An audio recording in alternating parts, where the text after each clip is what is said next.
तो करते स्टार्ट। कल वाले लेक्चर में अपनों ने पढ़ा था, आवाज आ रही पीछे तक? ऐसा स्लो बोलूंगा तो आ जाएगी, है ना? तो कल वाले लेक्चर में अपनों ने दो सिद्धांत पढ़े थे। एक पढ़ा था महाद्वीपीय विस्थापन सिद्धांत और एक देखा था अपनों ने प्लेट टेक्टोनिक थ्योरी, है ना? ये पढ़ा था। महाद्वीपीय विस्थापन सिद्धांत किसने दिया था? अल्फ्रेड वेगनर ने दिया था। और प्लेट टेक्टोनिक का देखा था अपनों ने किसने दिया था? मॉर्गन ने दिया था। प्लेट टेक्टोनिक में अपनों ने देखा था कि जो मेन रीजन क्या था प्लेटों की गति का? क्या था? प्लेटों की गति का मेन कारण क्या था? संवहनी तरंगे थी। ये पढ़ा था कि नहीं पढ़ा था?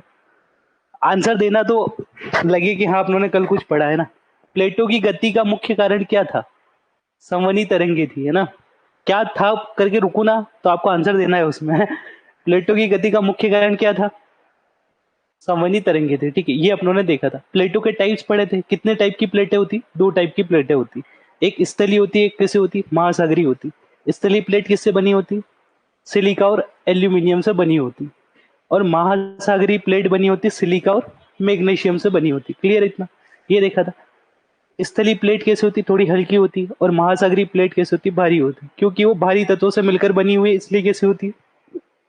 भारी होती। ये देखा था। एक और चीज देखी थी अपनों ने। एक देखा था स्थल मंडल, एक देखा था दुर्बल मंडल। ठीक है, क्या देखा था? एक स्थल मंडल देखा था, एक दुर्बल मंडल देखा था। भूपर पट्टी के दो पार्ट पढ़े थे।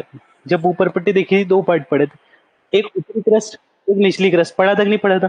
पढ़ा था। तो जो ऊपरी वाला भाग है इसको बोला जाता है स्थल मंडल। ठीक, क्या बोला जाता है? स्थल मंडल। और जो ये नीचे वाला भाग है इसको बोला जाता है दुर्बल मंडल। क्या बोला जाता है?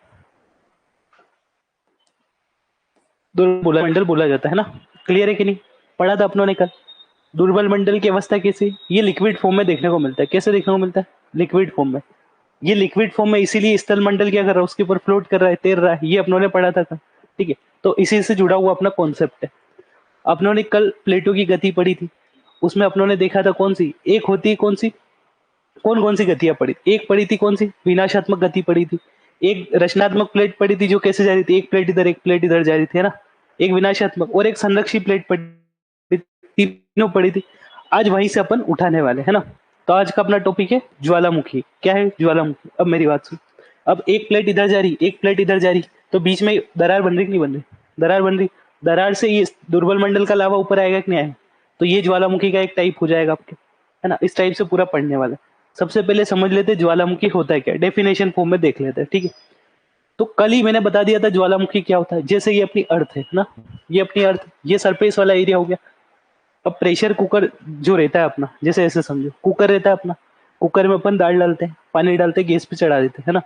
अब गर्म होती है, दाल पक जाती है, प्रेशर बनता है। प्रेशर को रिलीज होने के लिए उसके ऊपर सीटी होती है कि नहीं होती?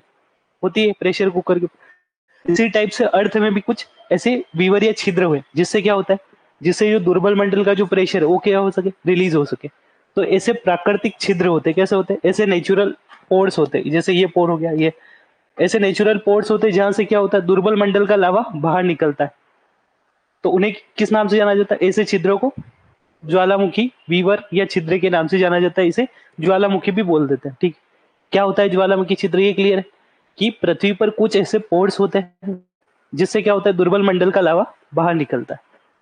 क्लियर है? ये अपना हो जाएगा ज्वालामुखी हो जाएगा। एक और शब्द आप इसमें पढ़ोगे, ज्वालामुखी क्रिया। क्या पढ़ोगे? ज्वालामुखी क्रिया, है ना? ज्वालामुखी क्लियर है कि नहीं, ये बताओ पहले तो। छिद्र होता है, उससे लावा बाहर निकल रहा, ये ज्वालामुखी हो जाएगा। अब ये लावा बाहर निकल रहा, उसके बाहर निकलने के बाद ठंडा होगा कि नहीं होगा? जैसे ही बाहर कंपैरिजन में, अंदर के कंपैरिजन से बाहर टेम्परेचर कम है, ये तो क्लियर है। अब जैसे ही लावा बाहर निकला तो ठंडा होगा कि नहीं होगा? होगा। और ठंडा होकर क्या होगा? जम जाएगा। तो लावा की जो है दुर्बल मंडल से बाहर निकलने और बाहर आकर जमने की जो पूरी प्रोसेस होती, उसको ही ज्वालामुखी क्रिया बोल दिया जाता है, ठीक है? ज्वालामुखी मतलब लावा उस छिद्र से बाहर निकलना, ये ज्वालामुखी हो जाएगा। ज्वालामुखी क्रिया में इसकी बाद की प्रोसेस भी शामिल होती है। कैसे? लावा बाहर निकल रहा, क्लियर? लावा बाहर निकल रहा, उसके बाद ठंडा होकर क्या होगा? जम गया। ठंडा होकर जम गया, तो ये पूरी प्रोसेस क्या होती? ये ज्वालामुखी क्रिया कहलाती। चट्टाने पड़ी थी, पड़ी थी। लावा के बाहर निकलने से पहले, ठंडे होने से पहले क्रम में कौन सी चट्टाने बन रही थी? कौन सी बन रही थी? चट्टानों का क्रम पड़ा था, नहीं पड़ा था? तीन टाइप की चट्टाने पड़ी थी अपनों ने। कौन कौन सी पड़ी थी?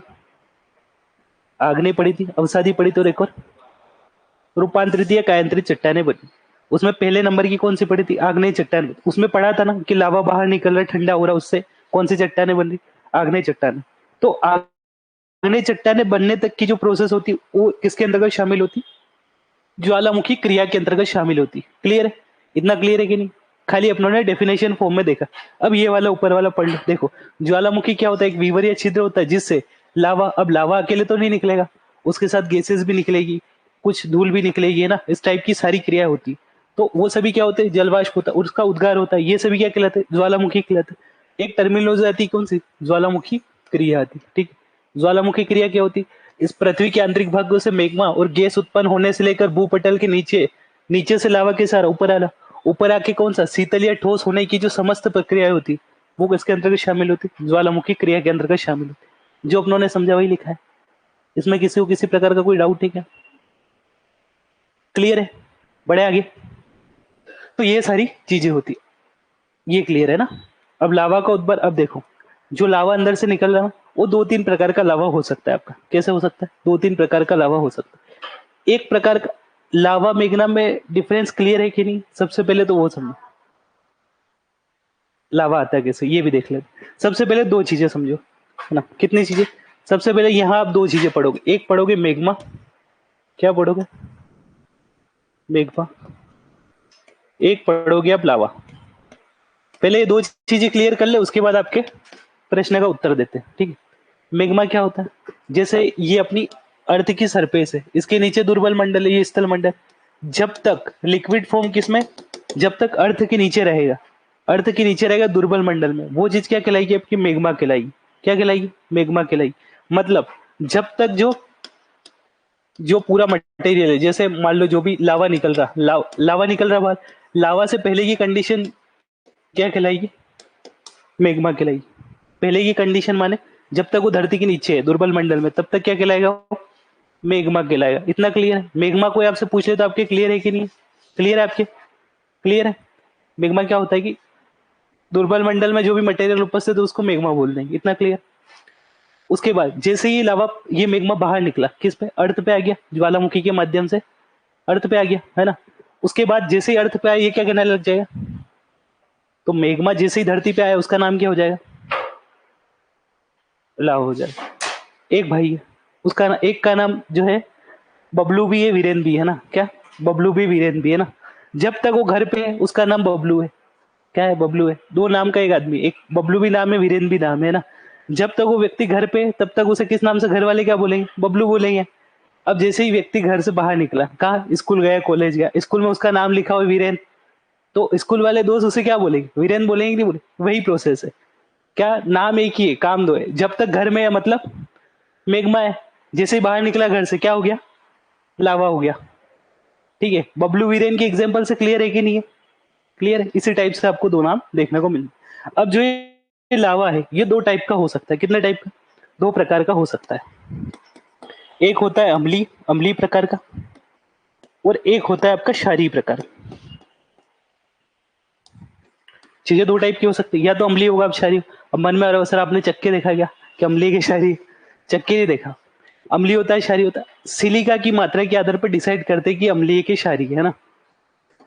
किसकी मात्रा के आधार पर?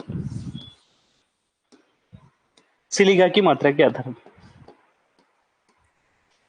अगर, मेरी बात सुनो, अगर सिलिका की मात्रा पूरे मटेरियल में लगभग 70% के आसपास है, कितनी? 70% के आसपास सिलिका है उसमें, तो कैसा हो जाएगा? अम्लीय प्रकार का लावा हो जाएगा। कैसा हो जाएगा? अम्लीय प्रकार का लावा हो जाएगा। और सिलिका की मात्रा यदि कम है, मतलब 10%, 20% के आसपास, 30% तक भी देखने को मिलेगी, तो इस प्रकार का लावा कैसा हो जाएगा? क्षारीय प्रकार का लावा हो जाएगा। क्लियर है? कितने प्रकार का होता है लावा? कौन कौन से? अम्लीय और क्षारीय प्रकार। किस आधार पर डिसाइड कर रहे हैं अपन? सिलिका की मात्रा के आधार पर डिसाइड कर। सिलिका की मात्रा ज्यादा होगी तो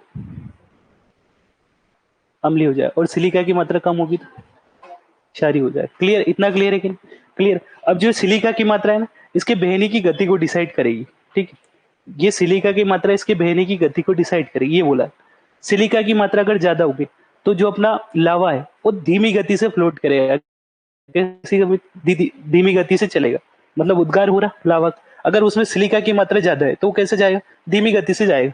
ठीक है? मतलब उसकी शांतता बढ़ जाएगी। शांतता इसीलिए पूछ रहा था कि शांतता पढ़ा है कि नहीं पढ़ा है। किसी भी द्रव की जो बहने की क्षमता होती है उसको शांतता कहते हैं। जैसे शांतता बराबर घनत्व समझा होगा आपने कि जिस जिस चीज का घनत्व ज्यादा उसकी शांतता कम होती, ये पढ़ा होगा।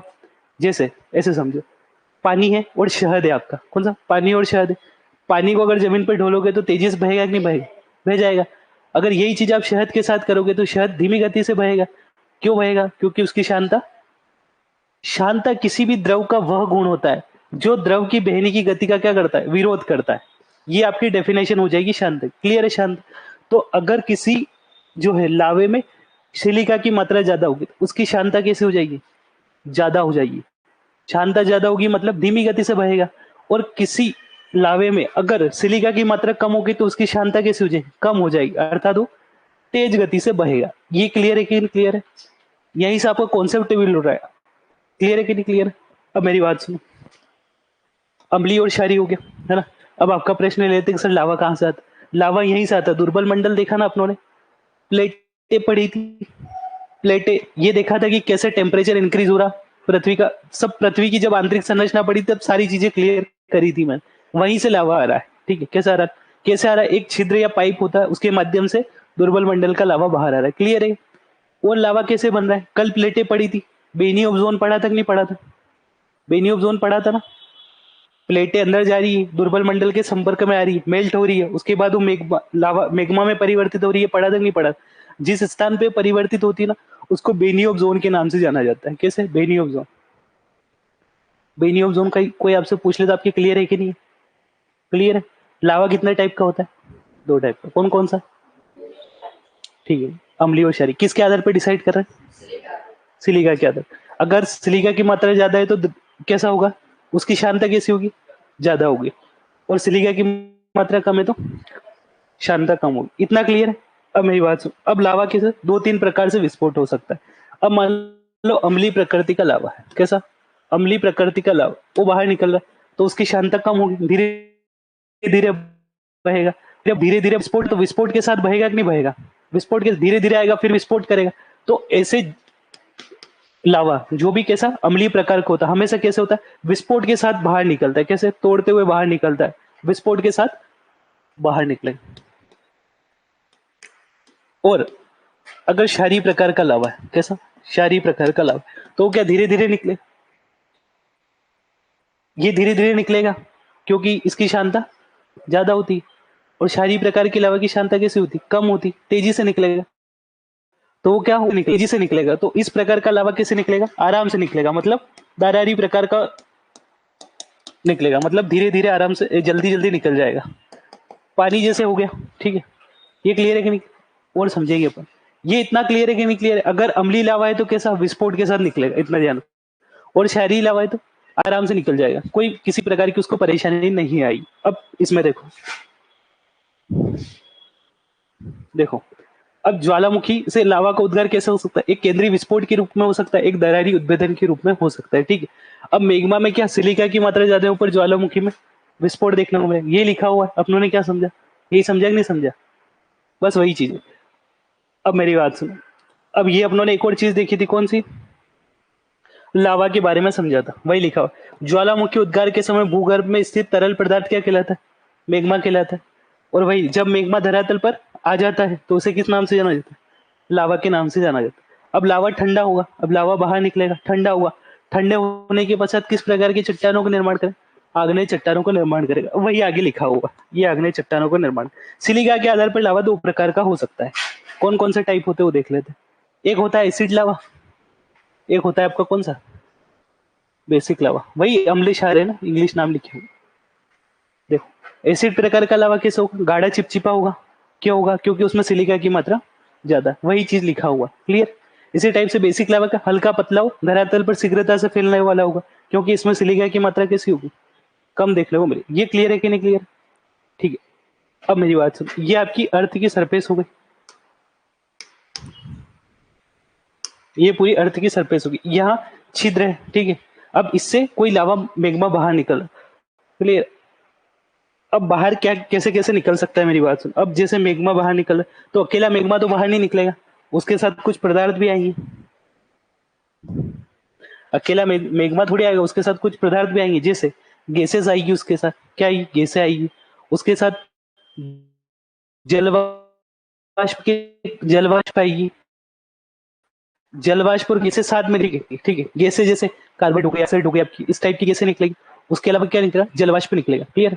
तो अगर कोई भी ज्वालामुखी उद्गार होता है तो सबसे पहले क्या निकलेगी उसमें से, गैसें निकलेगी और जलवाष्प निकलेगा, ठीक है। देखो ज्वालामुखी की स्ट्रक्चर देख लो आप पहले। ये नीचे क्या आ गया आपका, दुर्बल मंडल, ये वाला पूरा क्या आ गया, दुर्बल मंडल आ गया। यहाँ से एक पाइप है, फिर यहाँ से इस टाइप की कुछ स्ट्रक्चर आपको ज्वालामुखी की देखने को मिलेगी, क्लियर है।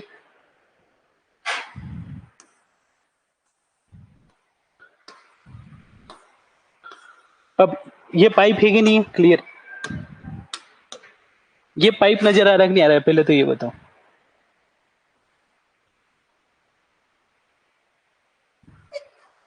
क्लियर। अब ये यहां से मेग्मा निकला, बाहर निकल गया, ठीक है। सबसे पहले एक लावा होगा आपका कौन सा, एसिड प्रकार का लावा होगा, और एक कैसा होगा, बेसिक प्रकार का लावा होगा। अगर एसिड प्रकार का लावा होगा तो धीरे धीरे बहेगा। अब धीरे धीरे बह रहा है तो क्या, थोड़ा सा निकला यहीं आके जमा हो गया, थोड़ा सा निकला यहीं आके जमा हो गया, लेयर बाई लेयर, ज्यादा दूर तक फैल नहीं पाएगा, क्योंकि उसकी बहने की क्षमता कैसे होती, कम होती, ये अपनों ने पढ़ लिया। तो निकलेगा यहीं के यहीं जमा हो जाएगा, यहीं के यहीं जमा हो गया, इस टाइप से क्या हुआ, एक पर्वत का निर्माण कर लेगा। इस टाइप के पर्वत कहलाएंगे आपके ज्वालामुखी पर्वत कहलाएंगे, क्या कहलाएंगे, कैसे बना ज्वालामुखी पर्वत, क्लियर है। मेग्मा निकल रहा, कौन से प्रकार का मेग्मा, अम्लीय प्रकार का मेग्मा निकल रहा, यहां से निकला, यहां जम गया, निकला जम गया, निकला जम गया। अब ये प्रोसेस चलती रहेगी तो कालांतर में जाके किसका निर्माण हो जाएगा, ज्वालामुखी पर्वत का निर्माण हो जाएगा, क्लियर है ना। अब ये स्ट्रक्चर होती है, ये क्या बन गया आपका, ज्वालामुखी पर्वत बन गया, ठीक है। इसको कहीं कहीं ज्वालामुखी शंकु भी बोल देते हैं, क्या बोलते हैं, ज्वालामुखी शंकु भी बोल देते हैं ना।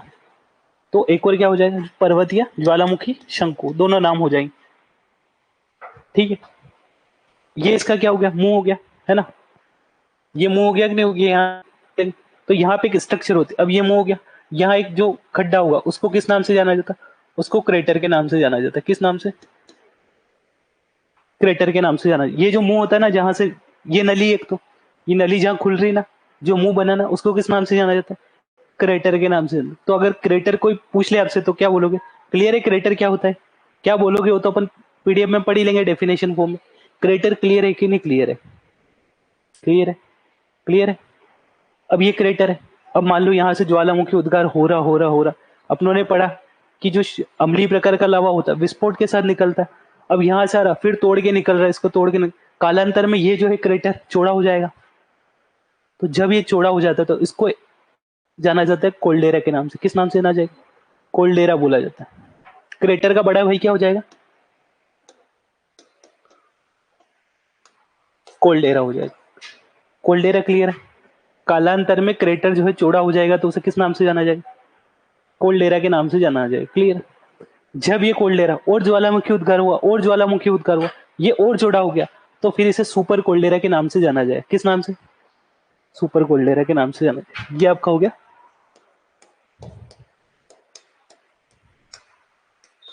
सुपर कोल्डेरा के नाम से, हो गया, क्लियर है। तो तीन चीजें अपनों ने, चार चीजें पढ़ी, एक पढ़ी अपने ज्वालामुखी शंकु, एक पढ़ा क्रेटर, एक पढ़ा कोल्डेरा, एक पढ़ा सुपर कोल्डेरा, क्लियर। अब मान लो ज्वालामुखी में उद्गार, क्रेटर बना, उसके बाद ज्वालामुखी में उद्गार ही नहीं हुआ। अब उद्गार नहीं हुआ, पाइप चोक हो गया पूरा है, ये पूरा पाइप चोक हो गया ना। अब यहाँ गड्ढा तो बचा रह गया, गड्ढा तो भरा ही नहीं। अब जैसे बरसात आई, बरसात में क्या हुआ, उस गड्ढे में पानी भर गया, उस गड्ढे में पानी भरने से झील का निर्माण हो गया, उस झील को बोल देंगे क्रेटर झील, क्या बोल देंगे, मतलब कुछ भी नहीं, ये ज्वालामुखी उद्गार हुआ ही नहीं, बंद हो गया, पूरा ज्वालामुखी कैसा हो गया, चोक हो गया पूरा, ये पाइप पूरा चेक हो गया, बस ये गड्ढा बचा, इस गड्ढे में पानी गिरा, पानी गिरने से क्या हुआ, इस गड्ढे में पानी भर गया, पानी भर गया तो झील बन गई, तो उस झील को क्या बोल देंगे, क्रेटर झील बोल देंगे। अगर कोई आपसे पूछ ले कि क्रेटर झील क्या होती, अब आप बता सकते हो कि नहीं बता सकते हो क्रेटर झील क्या होती, क्लियर है। तो ये अपनों ने देखा। अब ये लावा बाहर निकल रहा है ना। अब ऐसा तो नहीं कि ये लावा सीधा सीधा बाहर निकल जाएगा, कुछ लावा जो है ऐसे एक सीधी नली तो नहीं होगी, कुछ ऐसी ब्रांचेस में डिवाइड होती है, जैसे एक ब्रांच यहाँ निकल रही, एक ब्रांच ऐसे निकल रही। चट्टानों में कभी भी जो है नली सीधी नहीं रहेगी, पाइप, ठीक है। इस टाइप से ये पाइप रहेगा, ठीक है, क्लियर। इस टाइप से ये नली रहेगी, कुछ इसकी ब्रांचेस इधर जा रही। पेड़ देखा आपने, पेड़ एक सीधा सट तो नहीं होता है, कैसे होती है, उसकी भी शाखाएं निकली होती है। इसी टाइप से इसकी भी जो नली होती है, इसकी भी शाखाएं निकली हुई होती है। ये ज्वालामुखी के अंदर वाली स्ट्रक्चर में बता रहा हूँ आपको, ठीक है। अब लावा बाहर निकल रहा है, ऐसा तो नहीं सीधा सट निकल जाए, यहाँ पाइप जा रहा तो कुछ इसमें जमा हो जाए, कुछ इसमें जमा हो गया, कुछ इसमें जमा हो गया, कुछ इसमें जमा हो गया, इस टाइप से जमा हो जाता है, ठीक है। और अंदर जमा होके कुछ आकृतियों का निर्माण कर लेता है। अब जमा होगा तो बेसिकली कुछ कुछ तो बनेगा उससे, जैसे बाहर आके ये ज्वालामुखी पर्वत या शंकु का निर्माण कर रहा है, इसी टाइप से ये क्या करेगा, इसके अंदर जम के भी कुछ आकृतियों का निर्माण करेगा। आकृति होती है, बेतोलित होती है, लोपोलित होती है, सील होती है, डाइक होती है, इस टाइप की बहुत सारी स्ट्रक्चर होती है। क्या क्या होती है, किस टाइप की स्ट्रक्चर होती है, अपन देखने वाले। अंदर जाके क्या कुछ जम गया और कुछ आकृतियों का निर्माण कर लिया। ये क्लियर है कि नहीं क्लियर?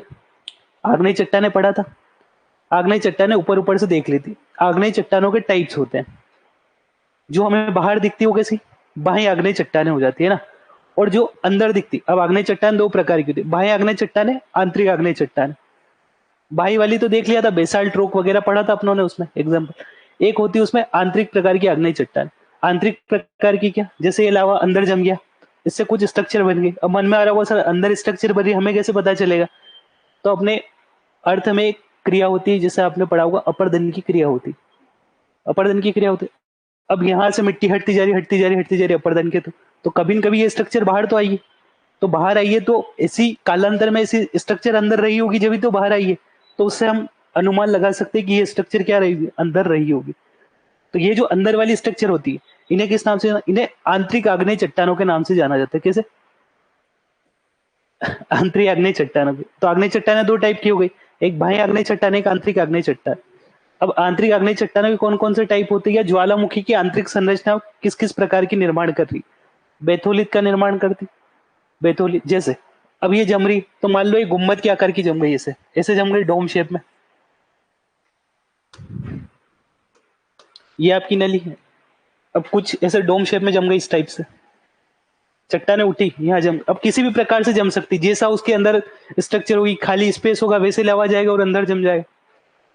कुछ ऐसे जम गई, कुछ ऐसे लहरदार संरचना में जम गई, कुछ यदि सीधी सपाट जम गई, कुछ ऐसे खड़ी जमी।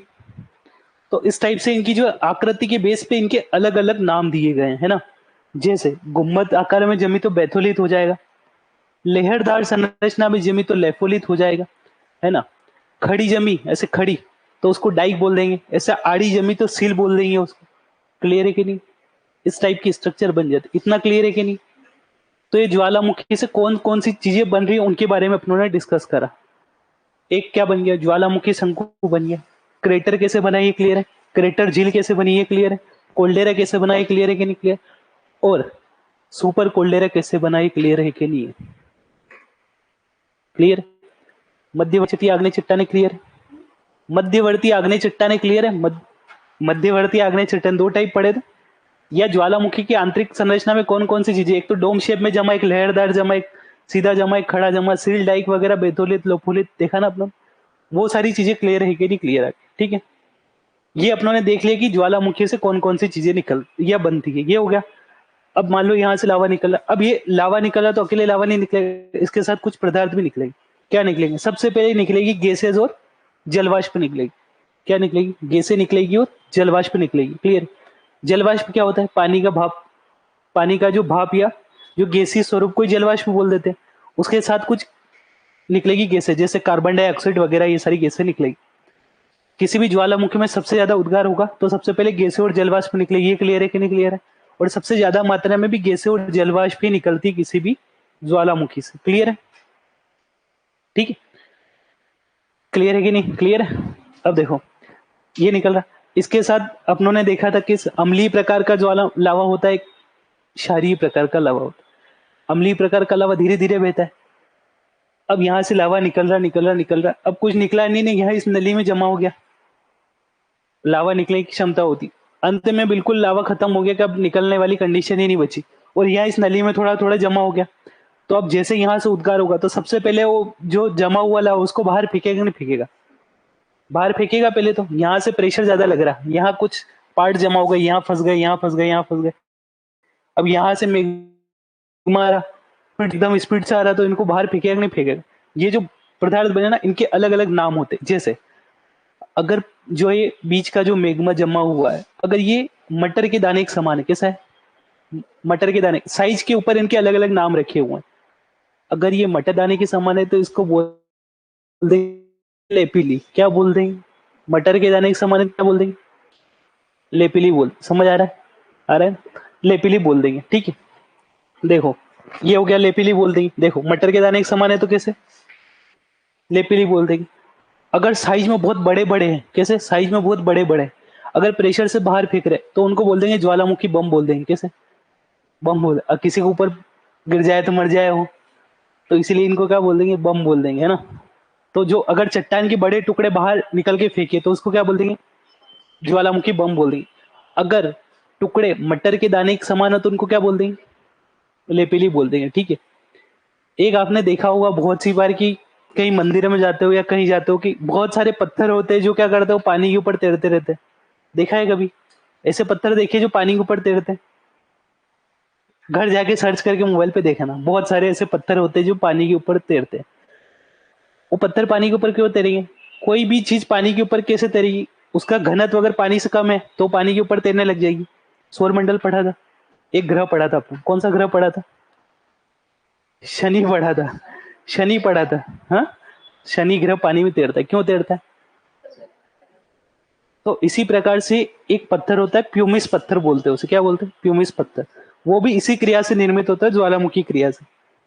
तो वो भी क्या करता है, पानी के ऊपर तैरता है। क्यों तैरता है? क्योंकि उसका घनत्व पानी से कम होता है, इसलिए पानी के ऊपर तैरता है। तो कौन कौन सी, एक लेपिली देख लिया, एक ज्वालामुखी बम देख लिया, और एक प्यूमिस पत्थर देख लिया। क्या होता है ये भी अपनों ने समझा कि उसका घनत्व पानी से कम होता है, इसलिए तैरता है।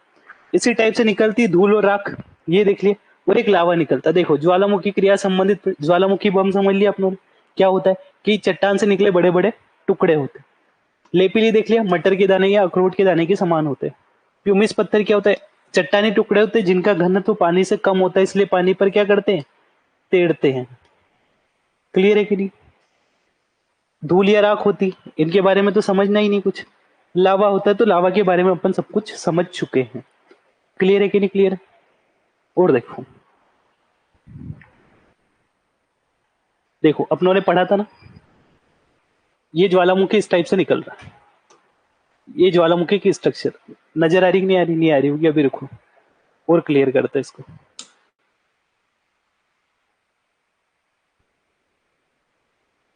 नजर आ रही, नजर आ रही, नजर आ रही, नजर। तो ये क्या हो गया, पाइप हो गया पूरा, इसको ज्वालामुखी बोल दिया अपनों ने, स्ट्रक्चर बनाई थी। ये क्या हो गया, पूरा पाइप ज्वालामुखी हो गया। ये क्या हो गया, ज्वालामुखी शंकु हो गया है, लावा जम गया। तो देखो यही पढ़ा अपनों ने, ठीक है। अब लावा दो टाइप का होता है, एक अम्लीय प्रकार का, क्षारीय प्रकार का। एक अपनों ने देखा अम्लीय लावा तो धीरे बहता, क्षारीय तेजी से बहता। अब क्षारीय लावा था, यहाँ से निकला तेजी से बह के यहाँ जाके जम गया, ठीक है। फिर निकला, फिर तेजी से जाके यहाँ लाके जम गया। तो उसके जमने से जिन पठारों का निर्माण हो, पठार कैसे होते हैं, लावा पठार होते हैं। जैसे मालवा पठार के बारे में पढ़ते हुए, तो मालवा का पठार इसी क्रिया से निर्मित एक पठार आपको देखना। आगे भारत में दक्कन ट्रेप के बारे में पढ़ोगे तो भी इसी से निर्मित एक पठार देखने को मिलता है। तो लावा पठार कैसे बना है, क्लियर है? क्षारीय प्रकार का लावा ज्वालामुखी से निकला, आगे जाके धीरे धीरे फ्लोट हो, अब उसकी बहने की गति ज्यादा होती, ये देखा आप, बहकर क्या आगे जाके जम गया, ऐसे जमता गया एक पठार का निर्माण कर लिया। मेरी बात सुन, ये लावा निकल रहा है ना। अब इसकी गति कम है तो यही जम गया कि नहीं जम गया, तो इसकी ऊंचाई ऊपर हो जाएगी नहीं हो जाएगी, जमता जाएगा जमता जाएगा, ऊंचाई कंपैरिजन में ज्यादा हो जाएगी, इसलिए क्या बोल देंगे, ज्वालामुखी पर्वत बोल देंगे, ठीक है, या ज्वालामुखी शंकु बोल देंगे। अब लावा ऐसा है कि मान लो कैसा, क्षारीय प्रकार का लावा, अब दूर जाके जमेगा कि नहीं जमेगा, बहने की गति ज्यादा होगी, दूर जाके जमेगा। उसके जमने से एक स्ट्रक्चर का निर्माण होगा, उसे किस नाम से जाना जाएगा, उसे ज्वालामुखी या लावा पठार बोल देंगे, ठीक है। अब एमपीपीएससी मुख्य परीक्षा 2022 में प्रश्न है कि मालवा का पठार समतल क्यों है, ये प्रश्न है। क्यों है आप दे सकते हो उसका आंसर, क्यों है? हाँ, क्योंकि उसका निर्माण जो है क्षारीय प्रकार के लावा से हुआ है, इसलिए उसका जो स्ट्रक्चर देखने को मिलेगी समतल देखने को मिलेगी। कितना इजी प्रश्न था, पर उस टाइम किसी से बना ही नहीं है, क्योंकि थोड़ा डीप अगर ज्वालामुखी सही ढंग से पढ़ते तो बन जाता है। इस प्रकार के प्रश्न उसमें पूछा है तो आपकी एग्जाम में भी पूछ सकते हैं, कि पूछ लेंगे दक्कन ट्रेप या मालवा का पठार समतल क्यों है। ऑप्शन है, इसका निर्माण अम्लीय प्रकार के लावा से हुआ इसलिए समतल है, इसका निर्माण क्षारीय प्रकार के लावा से हुआ इसलिए समतल है, या उपरोक्त दोनों या उपरोक्त में से कोई नहीं। बी आंसर होगा, क्षारीय प्रकार के लावा से हुआ इसलिए अम्लीय बोला था ना पहले। हाँ, जो भी बोला हो क्षारीय प्रकार के लावा से इसका निर्माण हुआ है। क्लियर, पहले अम्लीय बोला था फिर क्षारीय बोला था, आपके सुनने में थोड़ी मिस्टेक हो गई है ना। देखो अब ये अंदर जाके जम रहा है, ये देखा था अपनों ने कि जाके अंदर जम गया। अंदर जमने से अलग अलग प्रकार के स्ट्रक्चर बना लिए, जैसे बेथोलित बना दी, ये इस टाइप की स्ट्रक्चर डोम शाइप। फेकोलित बना लिया, एक ये ऐसे सील इस टाइप की देखे थे अपना, ये सील बन गई, ये ऐसे है ना। और डाई कैसे होती है, ऐसे खड़ी टाइप की स्ट्रक्चर। ये देखो, ये नजर आ रही, ये वाली ये ऐसे खड़ी नजर आ रही नहीं आ रही, ये डाइक होता है। क्लियर है, इस टाइप की घर पे जाके आराम से फोटो निहारना, थोड़ा समझ में आ जाएगा। देखो वही चीजें लिखी हुई है सारी, इसको देख लेना। लोपोलित बेथोलित इनके बारे में लिखा हुआ है, घर जाके पढ़ लेना आराम से। देखो अब मेरी बात सुनो, अब जो ज्वालामुखी है ना, उस छिद्र से निकल रहा, अभी छिद्र से निकलने के बेसिस पे इसको अलग अलग भागों में बांटा जाता है। ठीक है, इसको जैसे पिलियन तुल्य में बांटा जाता है, वोल्केनो तुल्य में बांटा जाता है। ठीक है, विशुएस प्रकार के अलग अलग प्रकार में इसको डिवाइड किया जाता है। लावा कैसे निकल रहा बाहर, उसके बेसिस पे अलग अलग प्रकार के भागों में डिवाइड किया जाता है। कॉन्सेप्ट क्लियर रखना, अम्लीय प्रकार का लावा धीमी गति से बहता है, क्षारीय प्रकार का लावा तेज गति। ये कॉन्सेप्ट क्लियर तो आधा ज्वालामुखी से निर्मित जो है स्थलाकृतियां, कैसे उद्गार हो रहा, आदि ऊपर चीजें तो यही हिसाब की क्लियर हो जाएगी। इसीलिए मैंने बहुत आराम से उसको समझाया। देखो कितने तीव्रता के आधार पर इसको अलग अलग भागों में बांटा गया। ठीक है, किस बेसिस पे बांट रखा, कैसे उद्गार हो, उसकी तीव्रता घटती बढ़ती उस बेसिस पे बांटा गया। सबसे पहले कौन सा, ये देखो पिलियन तुल्य ज्वालामुखी, कौन सा पिलियन। एक हो गया आपका वोल्केनो तुल्य ज्वालामुखी, स्ट्रोम्बोली तुल्य ज्वालामुखी और हवाई तुल्य ज्वालामुखी। चार टाइप होते, कौन कौन से। सबसे पहले पिलियन तुल्य ज्वालामुखी होता है, कौन सा पिलियन तुल्य। दूसरा होता है वोल्केलियन, वोल्केनियन। तीसरा होता है स्ट्रोम्बोलियन, स्ट्रोबोलियन। और चौथा होता है हवाईयन, है ना। ज्वालामुखी है, अलग अलग क्षेत्र फैले हुए हैं। हवाई जो द्वीप है उस पे फैले हुए ज्वालामुखी हवाईयन, हवाई द्वीप पे फैले हुए ज्वालामुखी, उनका उद्गार इसी प्रकार से होता है, इसलिए उन्हीं के नाम पे इसका नाम हवा दिया रख दिया। स्ट्राम्बोली ज्वालामुखी पढ़ते होंगे, जिसे भूमध्य सागर का प्रकाश स्तंभ भी बोलते हैं। ठीक है, उसके नाम पे इसका नाम रख दिया, क्यों कि उसमें उद्गार इसी टाइप से देखने को मिलता है। इसलिए जैसे जैसे ज्वालामुखी जिनका उद्गार उद्गार जैसे होता है, उन्हीं के नाम पे इनका नाम रखा हुआ है। सबसे पहले देखो पिलियन तुल्य ज्वालामुखी, पिलियन तुल्य ज्वालामुखी। ठीक है, क्रेटर का आकार छोटा हुआ, अम्लीय लावा होगा, तो कैसे विस्फोट के साथ बाहर निकलेगा नहीं निकलेगा, विस्फोट के साथ बाहर निकलेगा। एक तो धीमी बहने की गति धीमी है, और नीचे से प्रेशर लग रहा, तो प्रेशर उसको तेजी से बाहर निकलने के लिए प्रेशर करेगा कि नहीं करेगा। तो इस टाइप की ज्वालामुखी में क्या होते हैं, ये विस्फोटक होते हैं और विनाशकारी होते हैं। क्यों होते हैं, सिलिका की मात्रा ज्यादा होती है। तो पिलियन तुल्य ज्वालामुखी कैसे होते हैं, विस्फोट के साथ फूटते या उद्गारित होते हैं। सिलिका की मात्रा अधिक होने के कारण अम्लीय चिपचिपा होता है। कैसे होता है, एक उद्गार हुआ, उसके बाद पीछे वाला उद्गार और तेजी से हुआ, इसलिए क्या करता है, पिछले पीछे वाले उद्गार को तोड़ता हुआ बाहर निकलता है। क्लियर है। तो पिलियन तुल्य ज्वालामुखी में क्या होता है, एक उद्गार हुआ, उसके पीछे का और तेजी से हुआ, ऐसे विस्फोट के साथ उद्गार होते रहते हैं। तो इस प्रकार के ज्वालामुखी पूछ लेगा आपसे कि निम्नलिखित में से किस ज्वालामुखी के प्रकार में, है ना, तीव्रता तीव्रता और विस्फोट के साथ ज्वालामुखी उद्गार होता है। ऑप्शन दे दिया पिलियन तुल्य ज्वालामुखी, अभी यही पढ़ा है तो आपका आंसर यही हो जाएगा, पिलियन तुल्य ज्वालामुखी। आ रहा, समझ में नहीं आ रहा, सिंपल सारी चीजें थ्योरी फॉर्म में लिखी हुई ये सब। इसके अगर उदाहरण देखोगे तो आप जैसे सुमात्रा हो गया, जावा के निकट काकराट हुआ, फिलीपींस का माउंट ताल, इसके एग्जाम्पल इस टाइप से हो गए। ठीक है, मेन आपके अब इसका स्ट्रक्चर देखने हो तो ये कुछ इस टाइप का आपका देखने को मिलता है। फोटो देखना हो तो फोटो भी देख लो।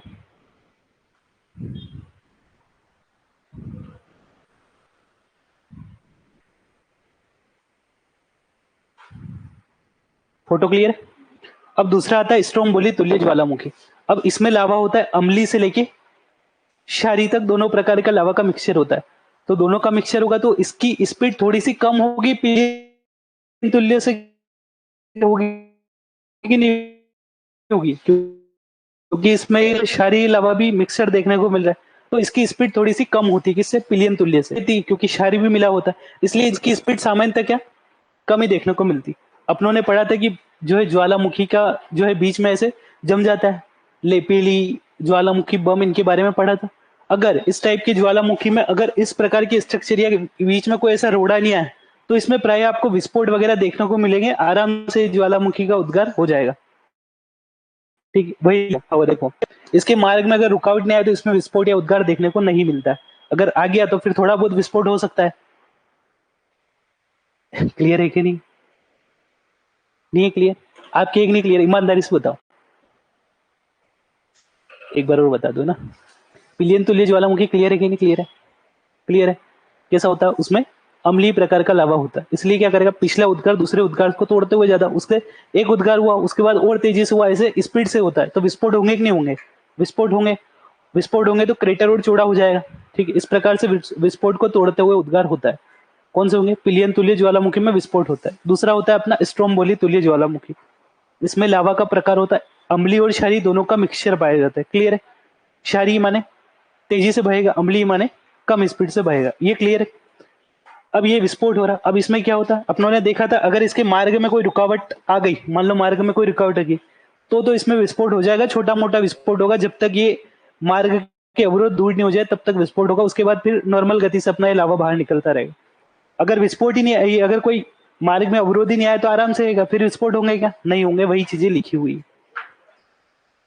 कि निकली है कि निकली है, स्टम्बोली तुल्य ज्वालामुखी। अब और देखो, एक होता है आपका कौन सा, हवाईयन तुल्य ज्वालामुखी। इसमें क्या होता है,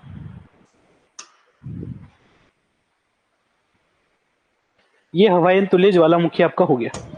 इसमें क्या होता है, ये आराम से शीतल तरीके से निकलता है, अपना क्षारीय प्रकार का लावा होता है, आराम से निकलेगा, दूर जाके फैलकर ठंडा होकर जम जाएगा। तो ये इस टाइप के हवाईयन तुल्य ज्वालामुखी। एक लास्ट बचा आपका कौन सा, विषुवस प्रकार का ज्वालामुखी। ये भी है, विस्फोट के साथ बाहर निकलता है, इसमें भी लावा कैसे, विस्फोट के साथ निकलता है। क्यों निकल रहा है? क्योंकि जैसे इसमें गैसें और जलवाष्प की मात्रा थोड़ी ज्यादा होगी। कैसे? गैसें और जलवाष्प, देखो इसमें भी क्या होता है, भयानक विस्फोट होता है। क्यों होता है? क्योंकि इसमें गैसों का सम्मिश्रण क्या होता है, अधिक होता है।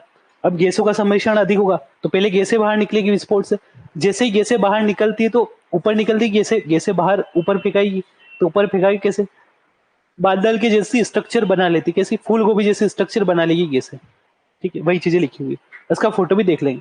तो लावा अधिक मिश्रण होता है, इसे फूल गोभी के समान क्या बनाते हैं, मेघ बना लेते हैं, और इसमें भी कैसा होता है, विस्फोट के साथ ज्वालामुखी उद्गार होता है। क्लियर है कि नहीं क्लियर? प्रश्न सुनो, चारों टाइप पढ़ ली।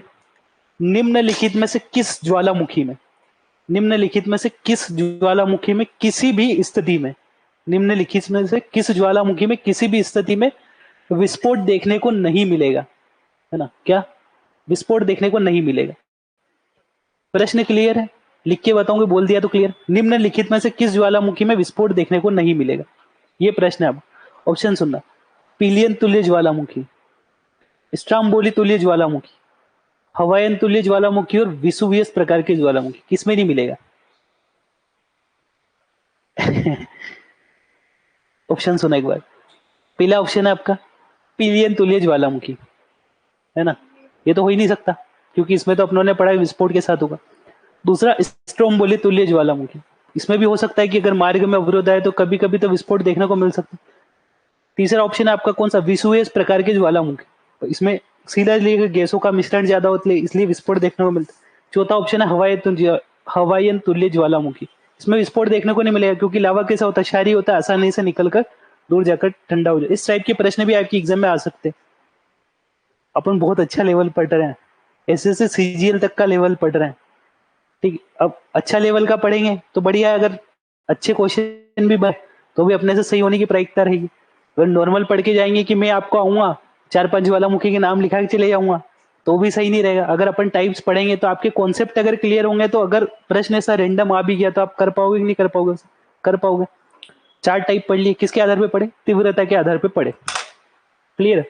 एक और टाइप में डिवाइड किया जाता है, उद्गार के आधार पर ज्वालामुखी कितने प्रकार के होते हैं, तीव्रता के आधार पर 4 प्रकार के।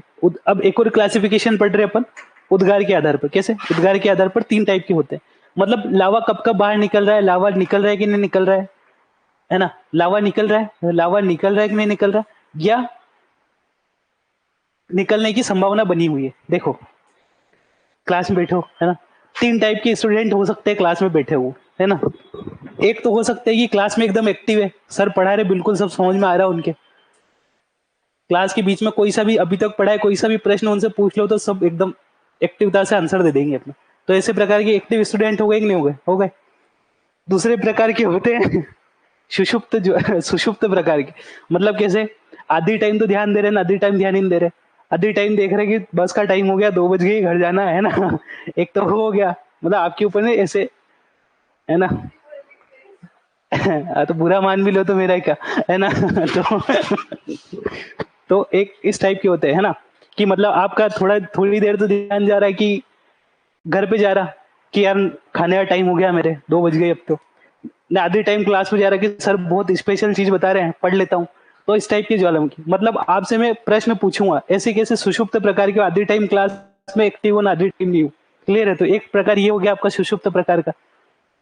अब एक तो ऐसा है कि जो उसका तो मन है कि बस सर जाए यहाँ से ना, मैं घर जाऊं, है ना, तो एकदम वो कैसा नॉन एक्टिव टाइप का, एकदम कि सर जाओ बहुत हो गया आज तो, बहुत पढ़ना। एक ऐसा हो गया मृत प्रकार का ज्वालामुखी हो गया, क्लास में बिल्कुल एक्टिव ही नहीं है, नॉन एक्टिव प्रकार का। तो कितने प्रकार के ज्वालामुखी? 3 प्रकार के हो गए। कौन कौन से? एक तो एक्टिव हो जाएगा, एक हो जाएगा सुषुप्त। सुषुप्त मतलब नींद में अभी अगर ऐसे बोल दिया, एक रैंडम प्रश्न पूछ लिया तो नींद खुल जाएगी उसकी, एक सुषुप्त प्रकार के हो गए। और एक और कैसे हो गए? एक मृत प्रकार के हो गए। क्लियर है कि नहीं क्लियर है? तीनों प्रकार। अब इनके अंदर क्या क्या होता है ये देख लेते हैं। सबसे पहले ये सामान्य से एग्जाम्पल से अपनों ने समझ लिया। अब बात करते एक्टिव प्रकार की ज्वालामुखी क्या होते हैं। एक्टिव प्रकार के ज्वालामुखी होते हैं जिनसे लावा का उद्गार होते रहता है ना, लावा का उद्गार हो रहा है, लावा का उद्गार नहीं हो रहा है तो गैसें वगैरह बाहर निकलती रह रही। तो इस प्रकार की ज्वालामुखी कैसे हो सकते हैं? एक्टिव प्रकार की हो जाएगी। दूसरा पढ़ा अपनों ने शुष्क प्रकार के। शुष्क प्रकार के कैसे होते हैं? ऐसे होते हैं कि अभी तो उद्गार हो ही नहीं रहा, पर कालांतर में कभी भी संभावना बनी है कि उनमें उद्गार हो सकता है। क्लियर?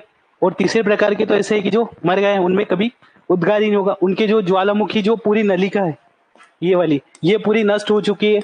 ये वाला जो पोर्शन है इसको ज्वालामुखी चेंबर बोलते हैं, ज्वालामुखी चेंबर ही खत्म हो गया उनका, मतलब कहीं से कहीं तक इनके उद्गार की किसी प्रकार की कोई संभावना बची ही नहीं है। तो इस प्रकार के ज्वालामुखी कैसे हो जाएंगे? मृत प्रकार के ज्वालामुखी हो जाएंगे। 3 टाइप हो गए अपने। क्लियर है? तीनों टाइप की नहीं। क्लास वाला जब भी बोलो, क्लास वाला एग्जाम्पल याद करके याद आ जाएंगे। क्लियर है कि नहीं? अब 2 ज्वालामुखी आपको भारत के परिप्रेक्ष्य में देखने को मिलते हैं। एक प्रकार को देखने को मिलता है बेरन ज्वालामुखी, आप पढ़ते होंगे। एक देखने को मिलता है नारकोंडम प्रकार, नारकोंडम नाम देखने को मिलता है। एक बेरन, एक नारकोंडम। बेरन की अगर पूछे, जब भी बेरन आए तो बेरन कैसा एक्टिव प्रकार का वोल्केनो देखने को मिलता है, मतलब उसमें उद्गार होते रहता है। ठीक है। और एक प्रकार का ज्वालामुखी जो एक और पढ़ा अपनों ने, नारकोंडम, जो भारतीय में 2 ज्वालामुखी देखने को मिलते हैं भारत के परिप्रेक्ष्य में। बेरन एक्टिव, नारकोंडम सुषुप्त प्रकार का ज्वालामुखी, अभी उद्गार नहीं हो रहा है पर भविष्य में उद्गार होने की संभावना बनी हुई है। यही एक एक करके इसके बारे में देख लेते हैं कि क्या क्या। ये कोल्डेरा क्रेटर ये अपनों ने पढ़ लिया ना सब कुछ। देखो सक्रियता के आधार पर ज्वालामुखी के टाइप्स देखने को मिलते हैं,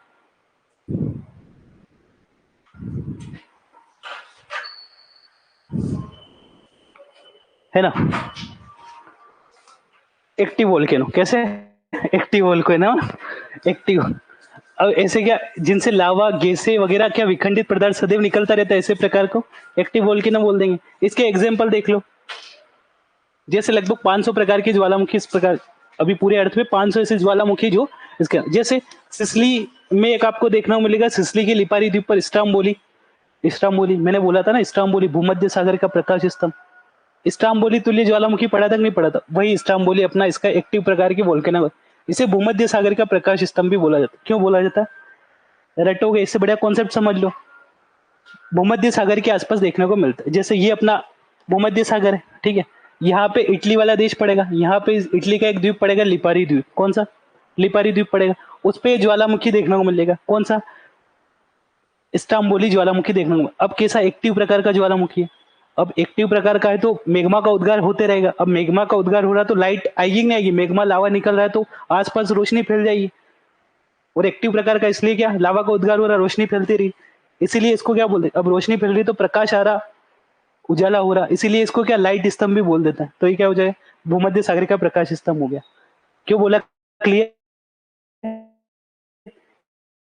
क्योंकि इसमें उद्गार होते रह रहा, इसलिए लाइट आसपास फैल रही, इसलिए बोल दिया। अब समझ में आ जाएगा कि नहीं, जाएगा कि नहीं होगा? किस ज्वालामुखी को भूमध्य सागर का प्रकाश स्तंभ बोला जाता है? स्टाम्बोली ज्वालामुखी को बोला जाता है। कहाँ? लिपारी द्वीप पर देखने को मिलेगा, इटली में। ठीक है, इसी प्रकार जैसे इक्वाडोर का कोटोपेक्सी देखने को मिलेगा। ये सब एग्जाम्पल पढ़ लेना। थ्योरी पढ़ने से ज्यादा आपके काम के क्या है, एग्जाम्पल काम के। क्योंकि आपसे यही पूछा जाएगा कि स्टाम्बोली ज्वालामुखी किस देश में स्थित है, तो आपको पता होना चाहिए इटली में। कौन से द्वीप पर? लिपारी द्वीप पर।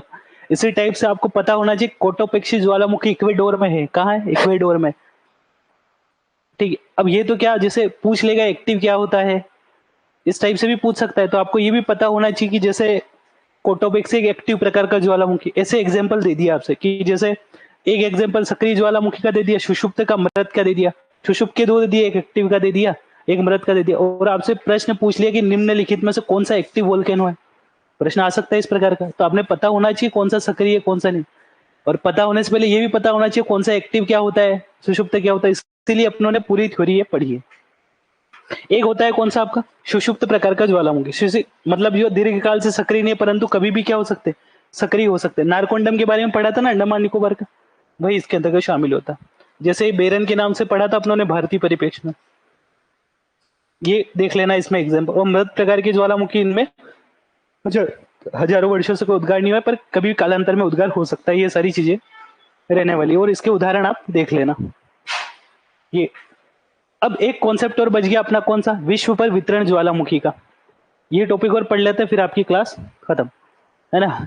विश्व में ज्वालामुखी का वितरण, अपनों ने प्लेटें पढ़ी थी, टकराव देखा था उनमें, टकराव देखा था, देखा था। एक देखा था, एक महाद्वीपी एक महासागरीय प्लेट आपस में टकराएगी तो क्या, ज्वालामुखी उद्गार होगा। दो महाद्वीपी प्लेटें आपस में टकराएगी तो ज्वालामुखी उद्गार होगा। एक दूसरे से दूर ज्वालामुखी उद्गार होगा। ठीक है, देखा था। अब इसी प्रकार से जो विश्व में ज्वालामुखी का वितरण आपको देखने को मिलेगा, इसको क्लियर कर देते हैं।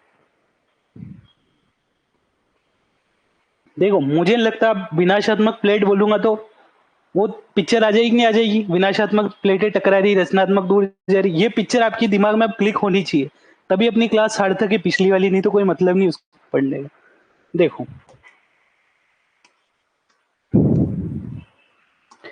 विश्व में देखोगे तो 80% ज्वालामुखी कहाँ देखने को मिलेंगे? विनाशात्मक प्लेट के किनारे पर देखने को मिलेंगे। कहाँ पे? विनाशात्मक प्लेटों के किनारों पर देखने को मिलेंगे। इसी टाइप से अगर 15% ज्वालामुखी देखोगे तो कहाँ मिलेंगे? और कुछ प्लेटों के आंतरिक भागों में पाए जाते हैं। वो अपने काम का नहीं, बहुत डीप वाला कॉन्सेप्ट है, नहीं वो वाला नहीं। इसमें आंतरिक भागों में क्यों, माइक्रो प्लेट्स का एक कॉन्सेप्ट है, वो अपने काम का नहीं, इतना ज्यादा डीप जाके अपने मतलब कि आपने बनाई ही नहीं प्रश्न। तो आप तो ये याद रख लो कि सबसे ज्यादा ज्वालामुखी किन प्लेटों के किनारों पर मिलेंगे, तो विनाशात्मक प्लेटों के किनारों पर मिलेंगे। इसी टाइप का प्रश्न आपसे बनेगा कि निम्नलिखित में से किस प्लेटों के किनारे पर सबसे ज्यादा ज्वालामुखी देखने को मिलते हैं, तो आपका आंसर हो जाएगा विनाशात्मक प्लेट किनारे के, नहीं हो जाएगा, बस उसी टाइप। और दूसरे नंबर पर कौन आता है? रचनात्मक प्लेट किनारे आते हैं। और अपनों ने देखा था एक संरक्षित प्लेट किनारा है, वहां पे किसी प्रकार का ज्वालामुखी उद्गार नहीं होता है, इसलिए उसका नाम ही नहीं लिखा हुआ है। 50, 80 और 85 हो गए, और 5-1% कुछ एक ऐसे है जो आंतरिक माइक्रो प्लेट्स का कॉन्सेप्ट आता है, अपने काम का है ही नहीं, इतना ज्यादा डीप जाके करना है क्या। तो अब इसका जो पूरा वितरण है ना, 3-4 भागों में इसका पूरा वितरण देखने को मिलता है। एक देखने को मिलेगा कौन सा? परिप्रशांत प्लेटी। कौन सी? परिप्रशांत महासागरीय प्लेटी। कौन सी? परिप्रशांत महासागरीय प्लेटी। कल वाला वीडियो घर जाके देखा था, आपने देखा था, प्लेटें पड़ी थी उसमें, प्लेटें पड़ी होगी, है ना, 7 बड़ी प्लेटें देखी होगी उसमें। परी जो है प्रशांत महासागरीय प्लेट पड़ी थी कि नहीं पड़ी थी उसमें, देखी थी? वीडियो बताऊं एक बार और, वीडियो बताऊं? तो उसमें एक देखी होगी, चलो इसके बाद देख लेंगे अपन वीडियो, है ना, ये समझ लेते हैं, उसके बाद वीडियो दिखा दूंगा मैं। परिप्रशांत पेटी होती, कौन सी? परिप्रशांत पेटी देखी थी? अरे, प्रशांत महासागरीय पेटी देखी थी कि नहीं देखी थी? प्रशांत महासागरीय प्लेट देखी थी? वो प्रशांत महासागरीय प्लेट कैसे? अमेरिका वाले पूरी बहुत बड़ी प्लेट थी वो, उत्तरी अमेरिका दक्षिणी अमेरिका उधर यूरेशिया तक फैली हुई थी। वो क्या कर रही, ये महासागरीय प्लेट है, वो महाद्वीपीय प्लेट है, आपस में टकरा रही, तो ज्वालामुखी बनेगी नहीं बनेगी, बनेंगे, विनाशात्मक प्लेटें बनेगी। तो उन्हीं के टकराव से तो अधिकतर ज्वालामुखी कहाँ पे विनाशात्मक प्लेट किनारों के सारे देखने को मिलते हैं, इस वाले रीजन में। किस वाले में, देखो, अरे यार,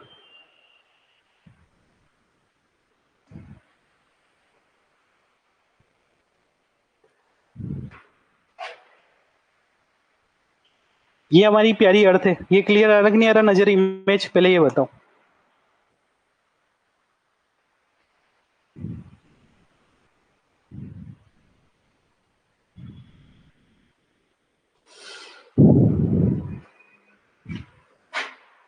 ये आ रही कि नहीं आ रही, आ रही नजर, ठीक। मान लो आ रही नजर है ना, नहीं आ रही हो तो घर पे जाके आराम से देखना। ये वाली पूरी अर्थ, ठीक है।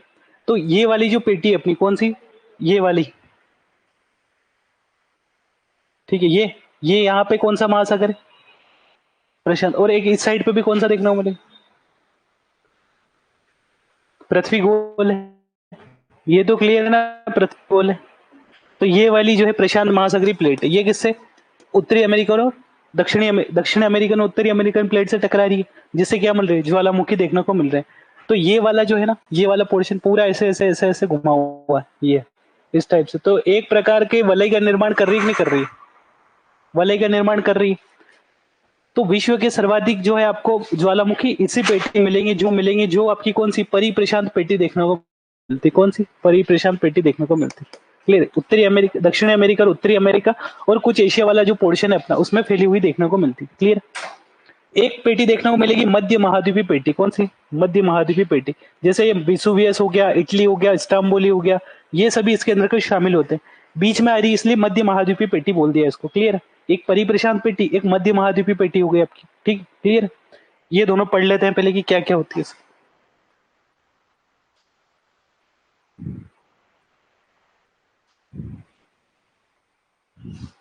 देखो, ये लिखा हो परिप्रशांत पेटी, विश्व के सर्वाधिक ज्वालामुखी का लगभग 2/3 भाग प्रशांत महासागर के तटीय भागों में फैला हुआ, इसलिए इसे परिप्रशांत पेटी बोल देते हैं। जैसे इसके एग्जांपल, इसको प्रशांत महासागर अग्निवलय भी बोलते हैं, फायर ऑफ रिंग। ये क्लियर है ना। ज्वालामुखी देखने को मिल रही है इसे। इसके अंतर्गत जैसे ज्वालामुखी पूछ लेगा, दक्षिण अमेरिका एंडीज, उत्तरी अमेरिका का रोकी पर्वत का अलास्का, ये सब कहाँ कहाँ फैली हुई, ये पूरी आप उसकी स्ट्रक्चर देखोगे ना मैप को सही ढंग से ऑब्जर्व करके, तो आपकी और चीजें क्लियर होने वाली। इसी टाइप से ये मध्य महाद्वीपीय पेटी हो जाएगी, जैसे बीच भाग में बैठी हुई, जैसे अफ्रीका के इटली वाले जो ज्वालामुखी इस्तांबुली वगैरह जो पढ़े ना अपनों ने, इसी पेटी के अंतर्गत शामिल होते हैं।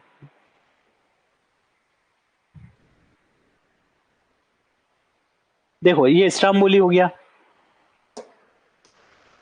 विसुवियस हो गया, इटना हो गया, ये सभी इसी के अंतर्गत शामिल होते हैं। एक होती है मध्य अटलांटिक पेटी या मध्य महासागरीय कटक देखने को मिलते हैं। कटक कहाँ में निर्मित होंगे, जहां प्लेटें एक दूसरे से दूर जाएगी वहां कटक निर्मित देखने को मिलेंगे। तो इस प्रकार के ज्वालामुखी आपको महासागरीय कटक या मध्य महाद्वीप में देखने को मिलेगी। शीतलतम और नवीन क्रस्ट का निर्माण करते, क्योंकि प्लेटें क्या मिलती है, एक दूसरे का अपसरण या भ्रंश, एक दूसरे से दूर जा रही है, बीच में दरार बन रही है, जिससे मेघमा निकल रहा है, ठंडा होकर के इसका निर्माण करा। ये समझा था सब कल अपनों ने ना। जैसे नई क्रस्ट का निर्माण हो रहा है, जैसे रोकी आइसलैंड, एंटली दक्षिणी अटलांटिक महासागर के, हेलेना वेलेना उत्तरी अटलांटिक वगैरह, ये सब आप मैप में देख सकते हो। क्लियर है कि नहीं क्लियर है, ये बताओ पहले तो। क्लियर है, तो ये आपका ज्वालामुखी क्लियर हो गया। अब कल वाले लेक्चर में अपन भूकंप के बारे में पढ़ेंगे। किसके बारे में, आ रहा समझ में, नहीं आ रहा आपको, ठीक है। तो कल वाले लेक्चर में अपन भूकंप के बारे में पढ़ेंगे। तो आज का लेक्चर यहीं तक रखते हैं अपन, कल फिर इससे आगे का पढ़ लेंगे, ठीक है। तो मिलते हैं फिर इसके अगले लेक्चर में।